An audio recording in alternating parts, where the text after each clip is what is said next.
Hello, my fellow internet creatures. KittenGumbo here. I'm just here with a little opinion piece I wanted to share.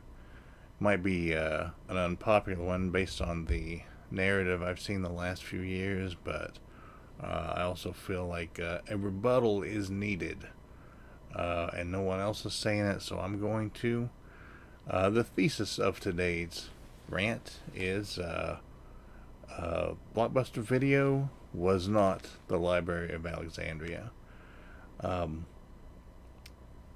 I've seen this weird sort of mythologizing of Blockbuster Video in the last 5 to 10 years, but especially since the pandemic started.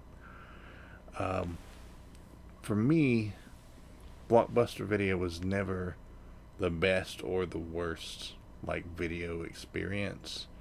Um, so I just thought I would share my opinion. Um, I think some people maybe they thought that maybe they were so young they only knew Blockbuster, so uh, maybe they never knew the time before Blockbuster, and some people I think kind of saw Blockbuster as like the holdout, the underdog, the last guy fighting to the end with against Redbox and Netflix. And I just don't think, and I don't hate Blockbuster. I never did, but I also don't think it deserves the sort of weirdly positive, almost legendary posthumous um, reputation it seems to have gotten in the last few years. So, for those of you who never knew the world without Blockbuster, hopefully I'll enlighten you a little bit. And for those of you who do remember, let's reminisce. Um, I was a child of the 80s. I mean, technically born in 79, but I was basically growing up with basically home video technology. Um, it was very expensive and very exclusive around the time I was born. 1984, 1985, when I was 5 years old, we got our first VCR when they had just come down to about $500, which even in today's money is pretty expensive for VCR, but they had just started out like around 1500 to 2000. So it was just getting affordable for normal people. Um, but it was sort of a novelty still. But everybody was wanting to get in on it. And there were video stores opening everywhere. I lived in a little town called Louisville, Tennessee, which was a suburb of Maryville, Tennessee, which in turn was a suburb of Knoxville. Um, so it was basically a suburb of a suburb. Knoxville was a mid-sized city. Had its own opera, has its own football team, the University of Tennessee Volunteers. So it's actually a good mid-sized city. But Louisville was basically just a post office and a couple of schools. But we had a video rental place called R&R Video. I don't know what the R&R stood for. It was just a little hole in the wall in an old bank building. It was really, it was about the size of a bedroom, a good sized bedroom. They had maybe a few hundred movies. And they had weird, quirky ones. They had weird, like, cult sci fi and horror, and they had a little bit of NES games. Um, and and they were independently owned, and that's how it was for a long time. All the video stores, they were just little mom and pop shops, and they were great.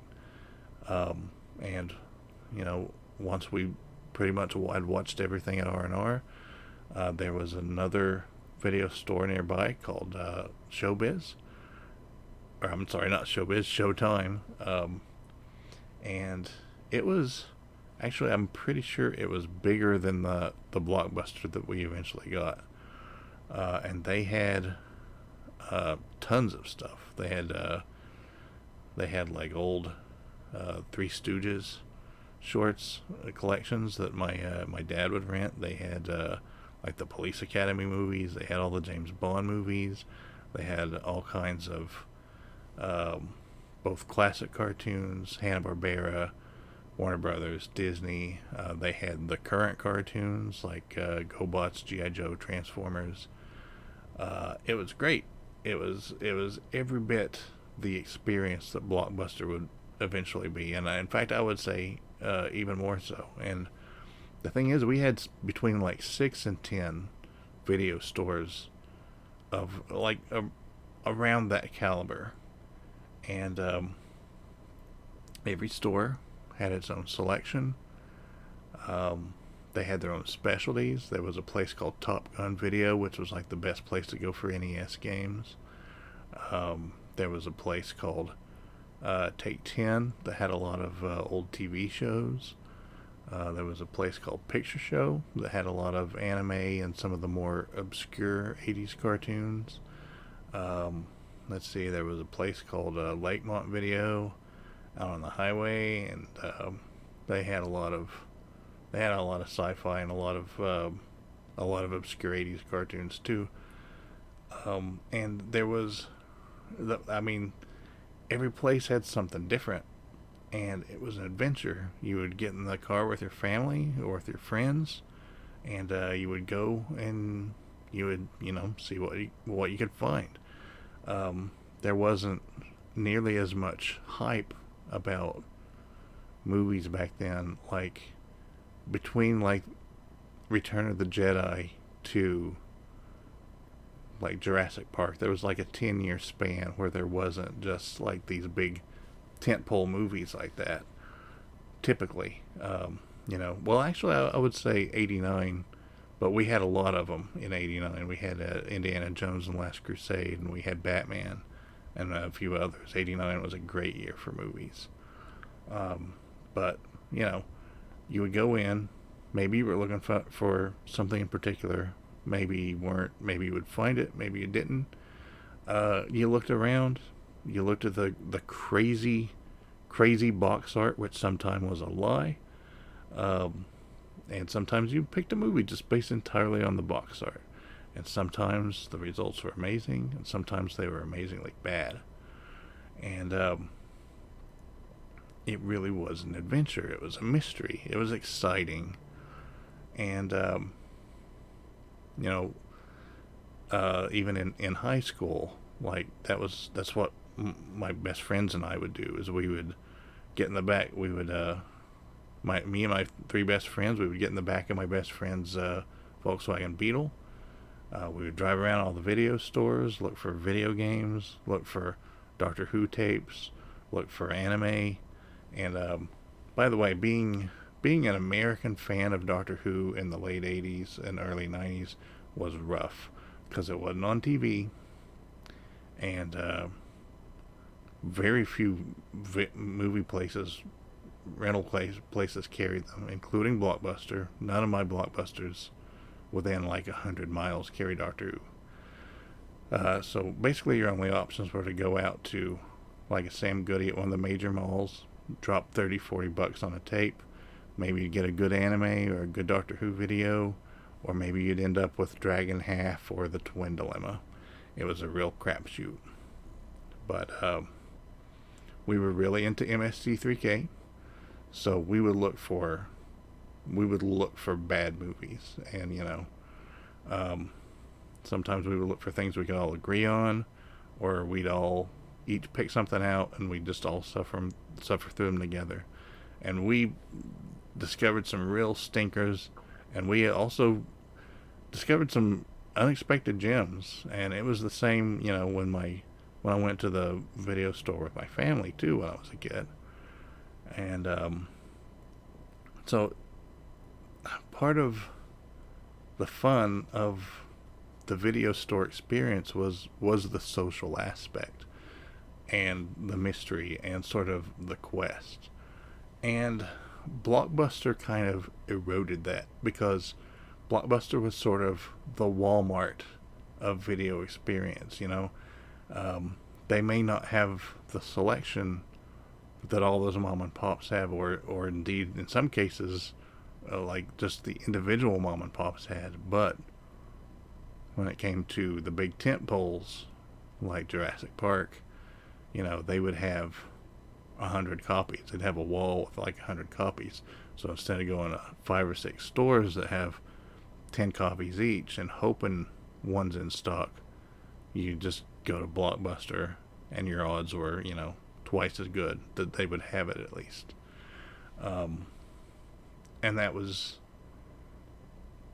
it just sort of sanitized the experience, the mystery of going on that quest. And it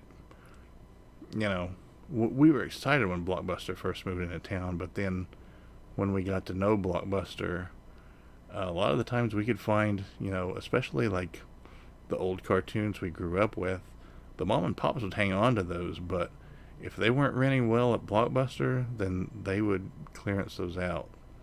And it's not like back in the day. Like,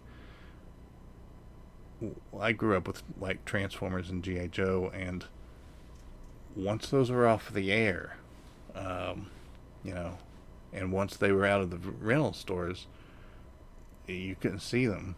There was no streaming, and most of the most for the most part they weren't on cable even. Um, so there was like just a dry spell of like 13 or 14 years where you just, between like 1987 and like 2000, where Transformers and GI Joe and most of those 80s cartoons were just not even available on home video. Um, and the mom and pops held out. They wouldn't cycle things out as quickly as Blockbuster did, so they had them a lot longer. So that was another thing that was fun about the mom and pops. Weird, obscure cartoons like Tranzor Z and Robotech, to an extent. That's not so obscure these days, but it kind of was during the 90s. But so we had Blockbuster, and that didn't immediately like destroy the mom and pops. But once Blockbuster moved into a town, well, it wasn't that long until you'd get a Hollywood Video, then a movie gallery, and then in the case of my town, we got a Hastings. Now, Hastings was kind of like a Borders plus a Blockbuster, except better than either one. Um, and by the time we got those, also, it was just maybe 4 or 5 years later, Netflix launched. So those four video stores basically destroyed the mom and pops, because nobody's going to go to 5 or 6 mom and pop stores looking for something when you can just go to one of those. Um, so basically, convenience destroyed the experience of the old video stores. Um, but then the same thing happened to Blockbuster and Movie Gallery and Hollywood Video, Netflix and Redbox. They just had a more efficient business model. It was even more convenient. So, I've never felt bad for Blockbuster, because what goes around comes around. They put out the mom and pops out of business, and then they got put out of business by Netflix. And I don't particularly miss Blockbuster, but I do miss the experience of going to the video store, going as a group of friends or going as a family. Because these days, yes, we can gather around a TV as a family and watch something together, but we don't. Not very often. Um, we can, because everybody's got a device they can watch. Everybody's got access to the same streaming content. So, I might not want to watch the same thing as my girlfriend. I might not want to watch the same thing as my parents. So, we're sitting in separate rooms watching different things on different devices. And it really, the social component of going to the video store, finding something to watch together, then watching it together, and when you picked out a stinker unknowingly and you suffered through it together, or you picked out a masterpiece unknowingly and experienced together, it was kind of a magical thing. And really, even if you just had just a really mediocre movie, not particularly good or bad, it was still together, you know. And now it's just content delivery and consumption. It's even more sterilized than Blockbuster sterilized the movie rental experience. And I don't mean this to yuck anybody's yum. If you liked Blockbuster, that's fine. I like it better than streaming. But, if you didn't know what came before, it's no wonder you like Blockbuster. And, but it's not Blockbuster I miss. It's not even necessarily those mom and pop stores. It's that experience, that family experience, that friend experience. But I guess maybe this is my just old man yelling at clouds moment. I'm sad that experience is something that we as a society have lost, that future generations will never have that. I don't even know that they'll have anything remotely similar to that, but I guess that's just all part of, the death of physical media and just the way that content is delivered. It makes me sad, but let me know what you think. And, especially, I have great memories of spending the weekends with my grandparents, and they lived in an even more remote area. They lived in a little, farming community called Strawberry Plains, and they had very weird movie rental places. Basically, the town was the highway and farms and movie rental places and a couple of pharmacies, and a drive-in restaurant called Cardin's, and that was pretty much the whole town. But they had really neat, quirky video places. There was a place that was called Pepperoni's, and it was a pizzeria / arcade / movie rental place. It wasn't in business very long, just 2 or 3 years. But I always love that they had such weird, quirky selections up there. And my grandmother always let me rent things that my mom wouldn't, like the cinematic masterpiece that was the Garbage Pail Kids movie. But now it's just like you look for something on streaming, you see something you like, you watch it, or you hear buzz about something, you seek it out, you watch it and see if it holds up to expectations. But you don't have that experience of just wandering into a store, desperate for something to watch, being completely lied to by the artwork and discovering either a total turd or a total gem. The mystery is gone, the quest is gone, the thrill is gone, as is the social component. So it makes me sad. So let me know how you feel about Blockbuster, about the movie viewing experience as a whole. Were you around before Blockbuster? Did you only know Blockbuster? What was your favorite video store in your hometown? Like it if you like it, dislike it if you dislike it. Subscribe if you'd like to hear more of my disgruntled rants. And it's been great talking to you, my fellow internet creatures. You have a great night.